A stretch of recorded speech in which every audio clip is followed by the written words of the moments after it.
Usisahau kusubscribe, kulike, kushare na kucomment Togolai 24 TV ili uwe wa kwanza kupata taarifa zetu. Asante. Karibu msikilizaji na mtazamaji wa Togolai 24 TV katika taarifa hii maalum inayochambua kwa undani kinachoendelea katika ukanda wa Gaza. Leo tunazungumzia hali ya wasiwasi inayoendelea kuzorota, ambapo watu wengi wasio na hatia wanaendelea kupoteza maisha kutokana na mashambulizi yanayoendeshwa na jeshi la Israel.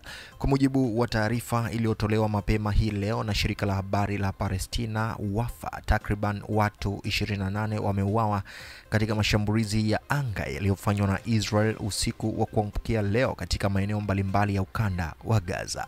Aidha, makumi ya wengine wamejeruhiwa, baadhi yao wakiwa katika hali mahututi, huku juhudi za uokoaji zikiendelea kufanywa na vikosi vya uokoaji vya ndani pamoja na wahudumu wa afya. Hayo yakiwa yanaendelea, jeshi la Israel kupitia taarifa rasmi kwa vyombo vya habari limethibitisha kuendelea na kile linachokiita operesheni za kijeshi dhidi ya makundi ya kigaidi ndani ya ukanda wa Gaza. Shirika hilo limedai kuwa limefanikiwa kuangamiza wanachama kadhaa wa makundi haya pamoja na kuharibu kambi zao za mafunzo, maghala ya silaha na maeneo ya kuhifadhi vifaa vya kijeshi. Hata hivyo, taarifa hizi hazijathibitishwa kwa njia huru na vyanzo visivyoegemea upande wote, jambo linalozua maswali kuhusu usahihi wa madai hayo.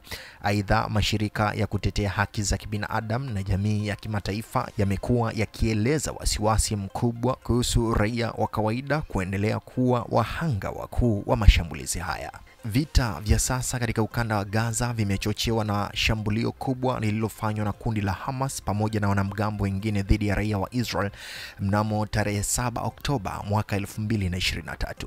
Shambulizi hilo liliripotiwa kuwa mojawapo ya mashambulizi mabaya zaidi kuwahi kutokea ndani ya ardhi ya Israel katika historia hivi karibuni na kusababisha vifo vya mamia ya raia pamoja na wanajeshi.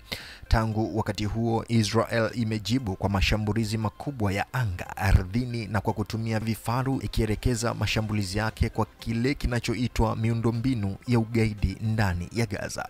Hata hivyo, uhalisia wa vita hivi umekuwa tofauti sana, ambapo ripoti zinaonyesha idadi kubwa ya waliopoteza maisha ni wanawake, watoto na wazee, watu wasiokuwa na uhusiano wa moja kwa moja na vita.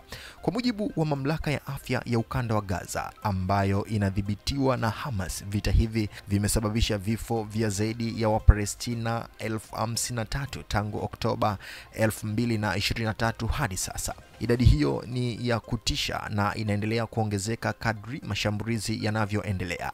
Ripoti hiyo pia inasema kuwa maelfu ya nyumba na miundombinu ya kiraia kama hospitali, shule na misikiti vimeharibiwa na kufutwa kabisa.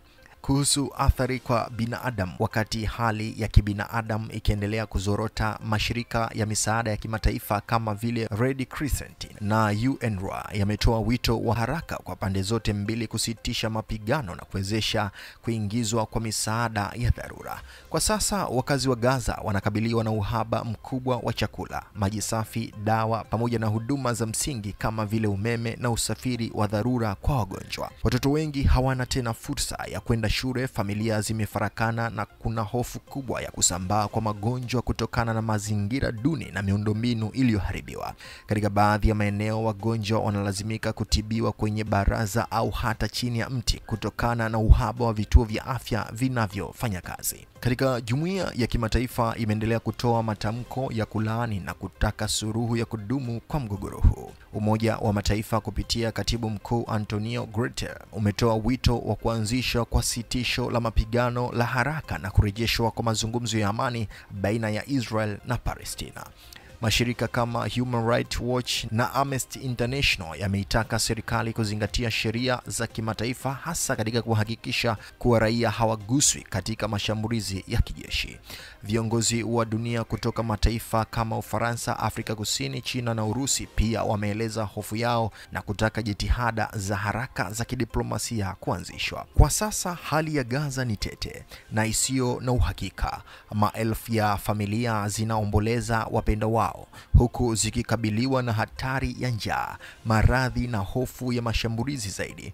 Wito wa wengi duniani ni mmoja: vita visivyokuwa na mwisho vinapaswa kusimama.